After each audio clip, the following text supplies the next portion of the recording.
Welcome to Vocabmania. I took a break from making videos of vocabs and I made a video of tenses as some of my students demanded. In this video, we will be talking about a detailed and meticulous discussion of time and tense. The purpose of making this video is to spot errors in competitive exam. And it may be SSC or PSC or banking or any state government exam. As you know, tense also plays a vital role in a sentence construction. So it is minded that they will ask a question from tense. So like as if you can say, if any exam is going to ask 10 error detection questions, then it is minded they'll set 2 to 3 questions from only tenses. So if you are beginner in my channel, please do subscribe my channel. So let's talk about tenses. So first of all, the title of my video is today time and tense. Both the words are interrelated. You can't separate both the words. And the point is what? There are three type of tenses, times as well as three type of tenses. What I define tense is the representation of time. You got it? मैं क्या बोली? Tense जो है ये किसका representation है ना, time का. टाइम के अलावा टेंस का कोई एग्जिस्टेंस नहीं है. अब जो कुछ भी बात करते हो टेंस में वो एक्चुअली क्या है? The representation of time and nothing else. So मैं यहाँ पे उसका डेफिनेशन लिखी हूँ. Tense shows the time of an action. Undoubtedly अगर मैं आप पे ये बोलूँ आई एम टीचिंग, तो ये जो सेंटेंस है आई एम टीचिंग, इसका कंस्ट्रक्शन क्या है? सेंटेंस का कंस्ट्रक्शन प्रेजेंट कंटिन्यूअस में है, but the particular action is indicating the time that my action is going on presently. Okay, and is state and condition. State and condition. State क्या है?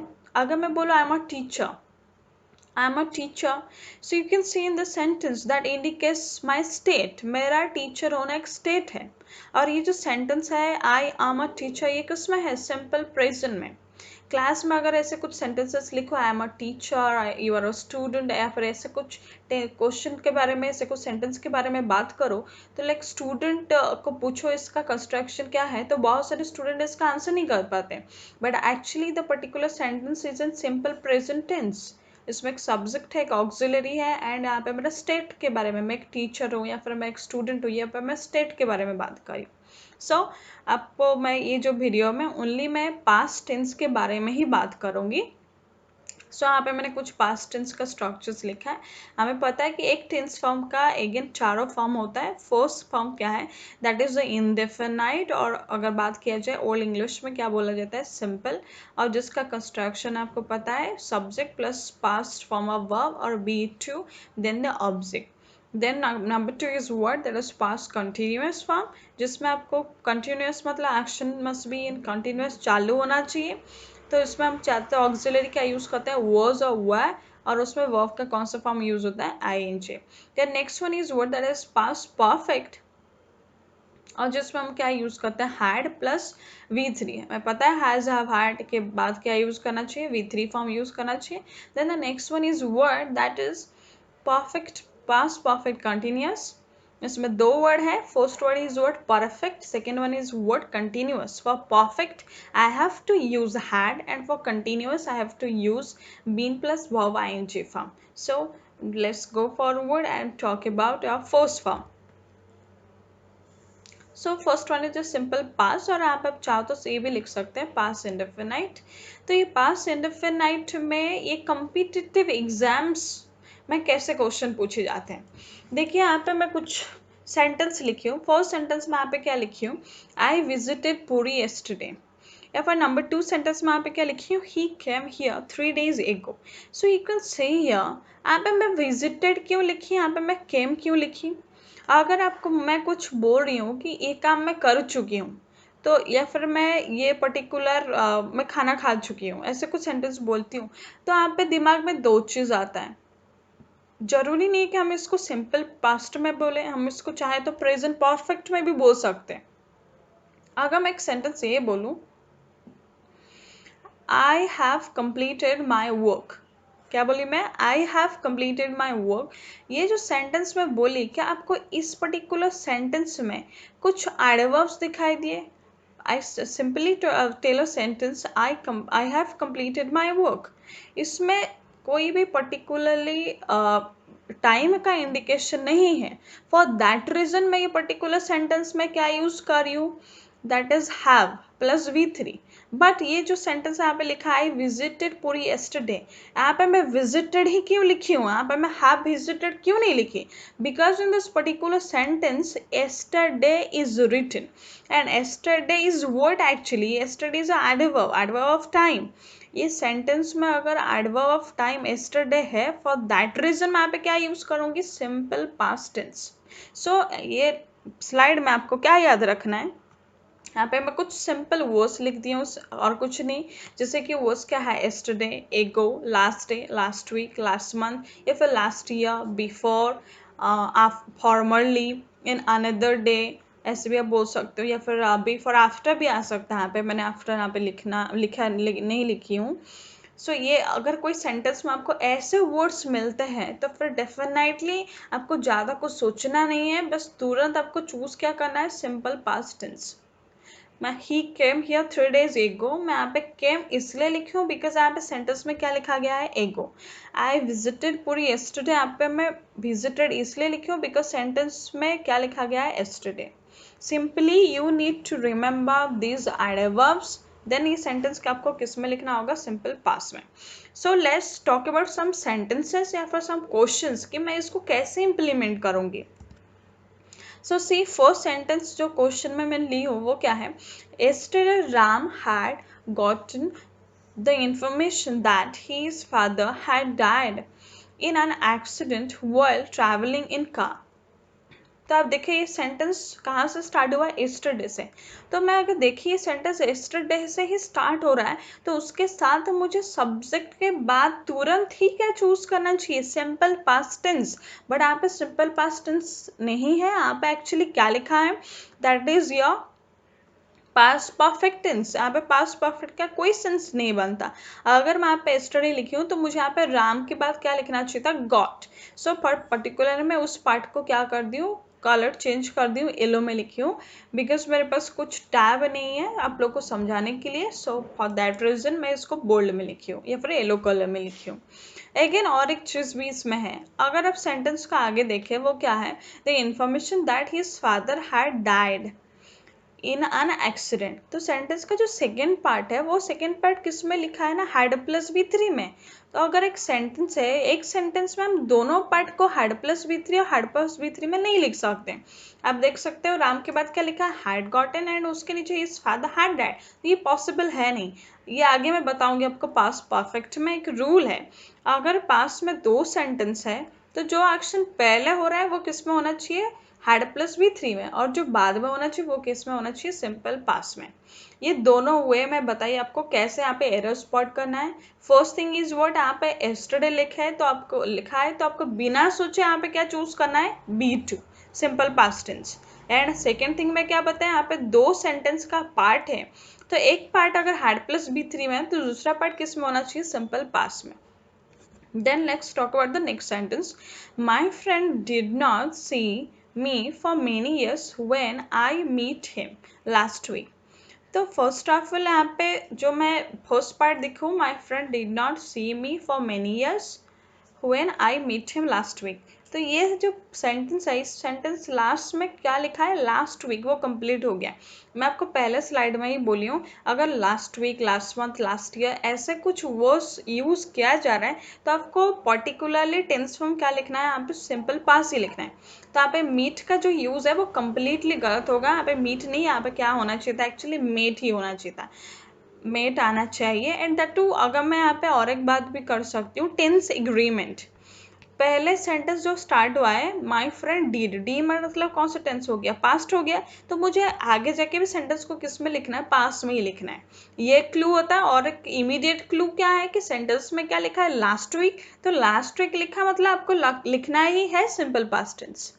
Then next sentence, he has announced the party formally, तो again आप यहाँ पे देख सकते हैं कि मैं यहाँ पे लिखी हूँ हैज़ अनाउंस, तो हैज़ अनाउंस का कोई सेंस नहीं बनता क्योंकि सेंटेंस के लास्ट में क्या लिखा है, फॉर्मली, एंड फॉर्मली वर्ड मैं कहाँ यूज़ करूँगी, only in simple past tense. तो यहाँ पे हैज का कोई ज़रूरत नहीं है, मुझे यहाँ पे ओनली क्या लिखना चाहिए था, अनाउंस। तो मैंने नीचे आंसर्स लिख दिया है। फर्स्ट सेंटेंस में मुझे क्या लिखना चाहिए, हैड गॉटन के प्लेस में गॉट। सेकेंड सेंटेंस में मुझे मीट के प्लेस में क्या लिखना चाहिए, मेट। और थर्ड सेंटेंस में मुझे हैज अनाउंस के प्लेस में क्या लिखना चाहिए, announced. I hope you understand. So let's talk about next rule. So in a next rule, if a sentence starts with phrases like it is time, it is high time, or it is about time, ये जो तीनों phrase यहाँ पे लिखा है, it may be it is time, और it is high time, और it is about time, actually ये तीनों फ्रेज का मीनिंग क्या होता है, इट इज ऑलरेडी लेट। इसका मीनिंग क्या है, इट इज ऑलरेडी लेट, मतलब हम ऑलरेडी पास्ट में जा चुके हैं। तो अगर हम लोग ऑलरेडी पास्ट में जा चुके हैं तो फिर टेंस में क्या यूज करूंगी, पास्ट ही यूज करूंगी ना। तो बस आपको सिंपल इतना तीनों चीज याद रखना है, इट इज टाइम हो या फिर इट इज हाई टाइम हो या इट इज अबाउट टाइम हो, आपको इसके साथ क्या प्लेस करना है, सिंपल पास्ट। और आप ये भी बोल सकते हो सब्जेक्ट वर्ब का सेकेंड फॉर्म आपको यूज करना है।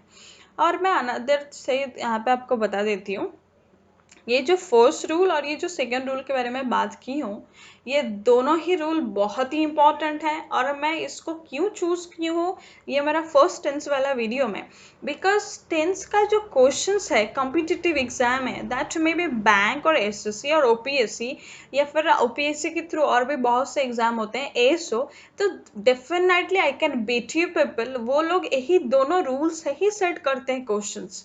आपको अगर बिलीव नहीं होता, आप जाके क्वेश्चंस उठा और देखो।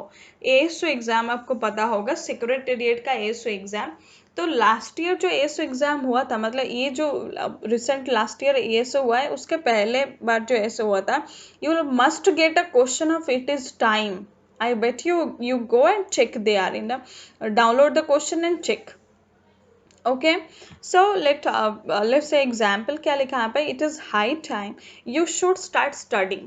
So it is high time means what, आपको वो देखने से ही लगेगा कि हाँ हाई टाइम है तो हम लोग को पढ़ना चाहिए, मतलब यहाँ पे सेंस क्या आ रहा है कि मुझे चाहिए, और फॉर दैट रीजन यहाँ पे लिखा भी क्या है, शुड। बट यहाँ पे जो शुड लिखा है एक्चुअली वो शुड करेक्ट है नहीं, वो गलत है। मैं आपको क्या बताई, इट इज टाइम का मीनिंग क्या होता है, इट इज ऑलरेडी लेट। अगर ये ऑलरेडी लेट हो चुका है तो फिर मुझे सेंटेंस तो पास में लिखना है ना, तो फिर यहाँ पे शुड का कोई जरूरत है ही नहीं, एंड दैट टू शुड का कोई सेंस भी नहीं बनता यहाँ पे। सो यहाँ पे मैं इसलिए सेंटेंस को क्या लिखी हूँ, रॉन्ग। और मुझे ये सेंटेंस कैसे बोलना चाहिए था, it is time you started studying. क्या बोलना चाहिए मुझे, यू स्टार्टेड स्टडिंग। ओके, मेरे पास यहाँ पे लिखने का ऑप्शन नहीं है, so you need to be careful and you have to listen me very carefully. So मुझे यहाँ पे स्टार्ट की जगह पे क्या लिखना चाहिए था, स्टार्टेड। एंड यहाँ पे स्टडिंग क्यों लिखा है, बिकॉज स्टडिंग कौन से फॉर्म यहाँ पे इंडिकेट करता है, इट्स जिरांड एक्चुअली। ये मैं आपको बता देती हूँ, स्टार्ट इज अ वर्ब जो कि नेक्स्ट में क्या करी करता है, नेक्स्ट में जो भी वर्ब्स आते हैं वो सारा आईएनजी फॉर्म में ही चले जाते हैं। Okay, let's go forward and check. मैं इसका भी क्वेश्चन यहाँ पे कुछ पुट की हूँ। Let's talk about the questions. It is time we do something to stop road accidents. So मैं आपको पहले बता दी, it is time मतलब आपको लगाना क्या है, past simple। तो यहाँ पे do का कोई सेंस नहीं बनता, यहाँ पे do नहीं, मुझे क्या बोलना चाहिए, did। अगेन सेकंड में क्या लिखा है यहाँ पे, it is high time we should start planning। Again यहाँ पे should का कोई सेंस नहीं है, यहाँ पे क्या होना चाहिए था, started। Next one, it is time you decide on our next course of action. तो अगर आप इट इज टाइम देखें, यहाँ पे यू डिसाइड का कोई सेंस नहीं बनता, यहाँ पे क्या होना चाहिए था, decided. So you need to be very careful and simply you have to memorize this particular three phrases, it is time, it is high time, it is about time, और ये क्या करेगा ना, V2 form. Okay, then next go. Yes, so here we are talking about past continuous. So past continuous, यहाँ पे दो words लिखा है, एक क्या लिखा है पास्ट और एक क्या लिखा है कंटिन्यूस। तो कंटिन्यूस मतलब आपको पता है कि जो चालू है या फिर the action which is occurring और गोइंग ऑन। और ये कब चालू था, मतलब पास्ट में ही चालू था। सो लाइक एक अगर आप स्कूल में ये रूल पढ़े ही होंगे, लाइक ऐसे कुछ यहाँ पे रॉकेट साइंस नहीं है, ये सारी चीज़ें हम लोग कहीं ना कहीं पढ़े हैं। ये जितने भी कॉम्पिटिटिव एग्जाम्स हम लोग पेपर देते हैं, is like all about questions of up to our 10th standard actually, nothing else.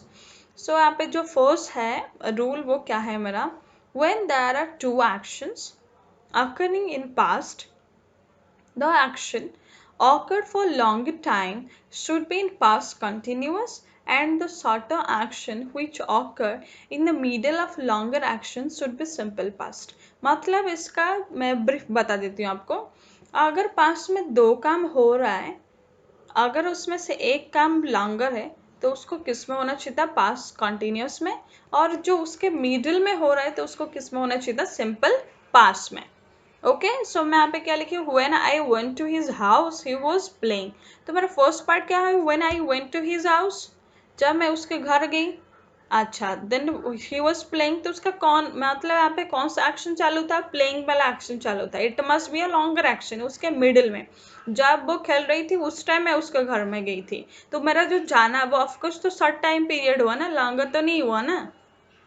Then ये पर्टिकुलर कैटेगरी में आपको बता दूं एक इम्पॉर्टेंट चीज़ ये है, while is used when two actions were continuing simultaneously। अगर मैं यहाँ पे दो एक्शन के बारे में बात करी हूँ एक साथ, तो फिर यहाँ पे मेरे जो दोनों एक्शन है वो दोनों एक्शन क्या होना चाहिए एक्चुअली, वो ing। while she was playing her mother was washing the clothes, मतलब यहाँ पे उसका प्लेइंग एक्शन भी चालू था एज वेल एज उसका like washing cloth washing action भी चालू था। Okay, so let's talk about next one is a word that is past perfect। तो past perfect मतलब perfect word देखने से ही हम लोग के दिमाग में ये आना चाहिए कि मुझे यहाँ पे has have and had use करना है। बट यहाँ पे past लिखा है, तो अगर यहाँ पे past लिखा है तो फिर ऑफकोर्स मुझे इसको किस में यूज करना चाहिए, had ही यूज करना चाहिए ऑफकोर्स।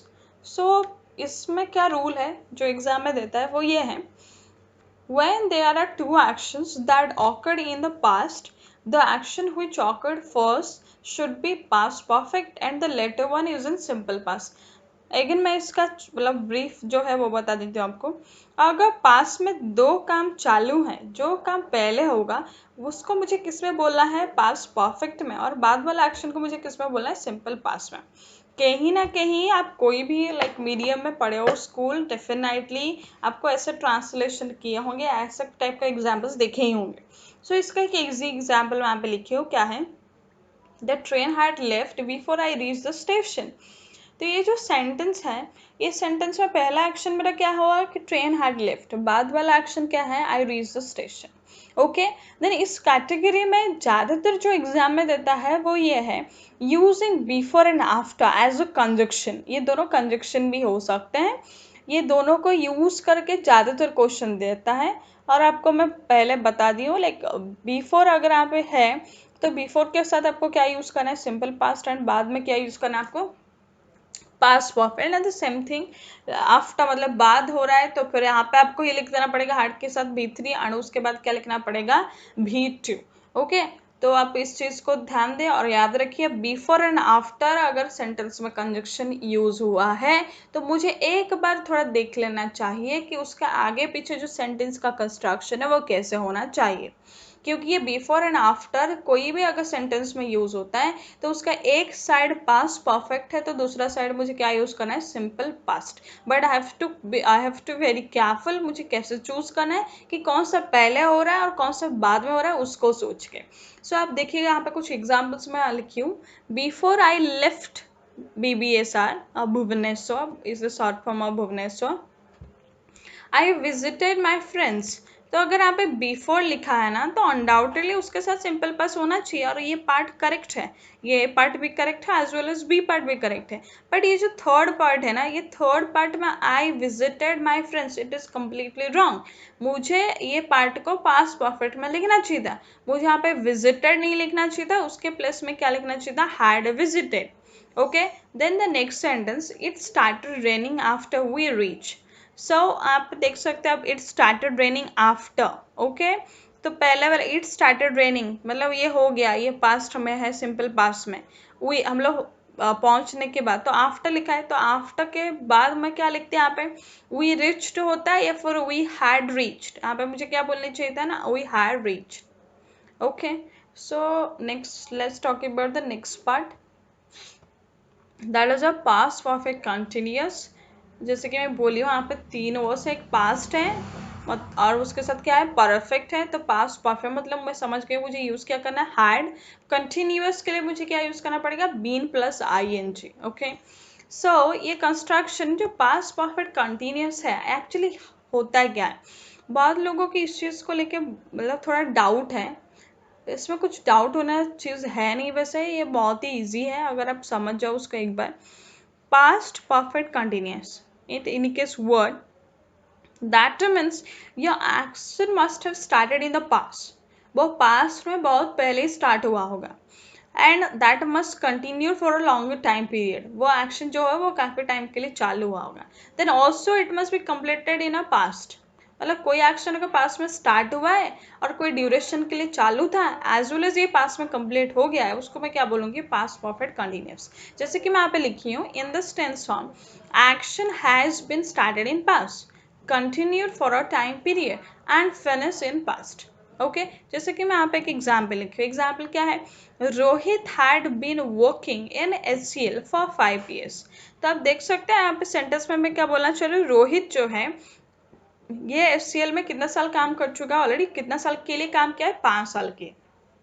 दैट मीन्स व्हाट, ये 5 साल पहले ज्वाइन किया है, देन ये 5 साल का जो ड्यूरेशन है, 5 साल का 5 years का उस ड्यूरेशन को कंप्लीट किया है, देन वो कहीं लाइक जॉब छोड़ दिया है। तो फिर ये इसका एक्शन पास्ट में स्टार्ट हुआ, let that continued for a time period as well as that completed in past। तो ऑफकोर्स ये सेंटेंस मुझे किस में बोलना चाहिए था, पास्ट परफेक्ट कंटिन्यूअस में।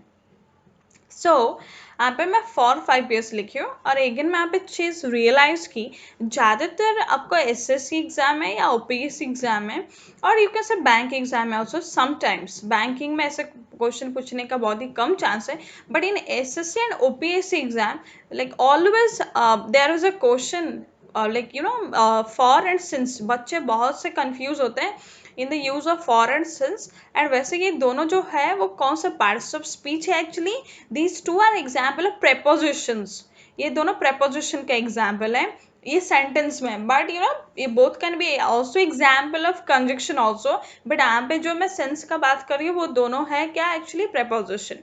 तो अगर मुझे सेंटेंस में फॉर को एज अ प्रेपोजिशन यूज करना है तो मैं कैसे यूज करूँ, you remember always for is use for time period, चाहे वो मिनट के लिए हो या फिर डे के लिए हो, आवर्स के लिए हो, ईयर्स के लिए हो, but it must be a time period. तो फिर मैं उसके साथ क्या यूज करूँगी, फॉर। एंड सिंस मुझे कहाँ यूज करना है, for a particular time, you need to remember this, and like many people are so confused here कि इसका यूज में बहुत गलत करते हैं, फॉर की जगह पे सिंस डालते हैं, सिंस की जगह पे फॉर डालते हैं। सो सिंस जो है किसके लिए यूज होता है, यूज फॉर पर्टिकुलर टाइम। मैं बोली सिंस मंडे, सिंस जुलाई 3, सिंस 2009, सिंस आपको हमेशा क्या यूज करना है, पर्टिकुलरली, वो पर्टिकुलर क्या है, एंड फॉर आपको क्या है, कहाँ यूज करना पड़ा, for a time period. Okay, I hope you'll clear. So let's talk about the next slide. Yes. So here I wrote tense agreement. And you know ये जो मेरा आज का वीडियो बनाने का पर्पस था कि एक्चुअली कम्पिटिटिव में कैसे क्वेश्चंस पूछते हैं, it is the most important part actually. Like ये जो एग्रीमेंट वाला क्वेश्चन है ये बहुत देते हैं, ठीक है, दे आर लेकिन जब वो क्वेश्चन सेंड करते हैं ना, they are first priority is tense agreement. अगर आपको टेंस एग्रीमेंट का क्वेश्चन ना मिले then they will ask question from the forms actually, using the forms actually. So ये एग्रीमेंट में एक्चुअली है क्या, जैसे कि फर्स्ट वाला सेंटेंस में क्या लिखी हूँ, as soon as We enter the hotel. The manager welcomes us and took us to the table. So I'm repeating again. You need to be very careful. As I'm not writing here, I have not that kind of facility. So you need to be careful when you are listening to me actually. As soon as we enter the hotel, one part of the sentence, and ये part में मैं जो देख पा रही हूँ, enter जो लिखा है यहाँ पे, ये enter कौन से tense में लिखा है, present tense में लिखा है. Then the manager welcomes us. ये जो सेकेंड पार्ट है सेंटेंस का, ये वेलकम्स भी कौन सा टेंस में लिखा है, प्रेजेंट में लिखा है. एंड टूक अस टू द टेबल. तो यहाँ पे थर्ड पार्ट जो है, एंड का बाद वाला पार्ट, ये पार्ट किस में लिखा है, पास में लिखा है. बट ये जो पास में लिखा है, it is not correct actually. मैं इसी को ही एग्रीमेंट बोलती हूँ. मुझे सेंटेंस में हमेशा टेंस फॉर्म सिमिलर ही रखना है. ऐसे नहीं कि मेरा मन किया तो एक पार्ट में पास में लिख लूँ, दूसरा पार्ट फ्यूचर में लिख लूँ, तीसरा पार्ट प्रेजेंट में लिख लूँ. ये फिर करेक्ट सेंटेंस नहीं कहलाएगा. अब करेक्ट उस टाइम कहलाएगा जब उस पर्टिकुलर सेंटेंस में सारे टेंसेस का फॉर्म एक ही हो. मुझे अगर लिखना है तो सारे मैं प्रेजेंट में लिखूँ, लिखना है तो मैं सारे को पास्ट में लिखूँ, या फिर लिखूँ तो सारे को किस में लिखूँ ना, फ्यूचर में लिखूँ. Okay, so enter is here. What enter is said to be present tense. Welcomes is said to be present tense. So took is wrong here. So यहाँ पे मुझे took नहीं बोलना चाहिए था, मुझे यहाँ पे took के प्लस में क्या बोलना चाहिए था, takes. And be careful, मुझे यहाँ पे takes बोलना पड़ेगा. Why I need to say takes here? Because my subject is word here, that is a manager. यहाँ पे मैनेजर ही वेलकम करे और मैनेजर ही टेक करेगा. तो for that reason manager is third person singular, so I have to write here takes. Then the next sentence, it was apparent to everyone present there that he would die if does not receive medical help. So in my first part of the sentence, it was apparent. So you can say was it what here, that is a past tense. Then that के बाद another part start हुआ. यहाँ पे क्या लिखा है, would. तो would जो लिखा है ये भी तो फ्यूचर का पास्ट ही हुआ, would die if does not receive medical help. तो यहाँ पे डज का कोई सेंस नहीं बनता. Was is past, would it past. तो यहाँ पे डज नहीं बोलना चाहिए था, मुझे डज के प्लेस में यहाँ पे क्या बोलना चाहिए था, एक्चुअली डिड बोलना चाहिए था. मुझे यहाँ पे लिखना चाहिए था did not receive any medical help. तो आप देखें ये जो दोनों सेंटेंस है, फर्स्ट सेंटेंस में एरर क्या है, मुझे टुक नहीं बोलना चाहिए था, क्योंकि बाकी जो दोनों वर्ब है सेंटेंस में वो किस में लिखा है, प्रेजेंट में. तो फॉर दैट रीजन मुझे इसको किस में चेंज करना पड़ेगा, प्रेजेंट में. But in the second sentence was and would both are in past. For that reason मुझे यहाँ पे does नहीं बोलना पड़ेगा, मुझे यहाँ पे क्या बोलना पड़ेगा, did. Okay, so this much in this video actually. If you like this video, please watch and subscribe to my channel, and that will inspire me to make some more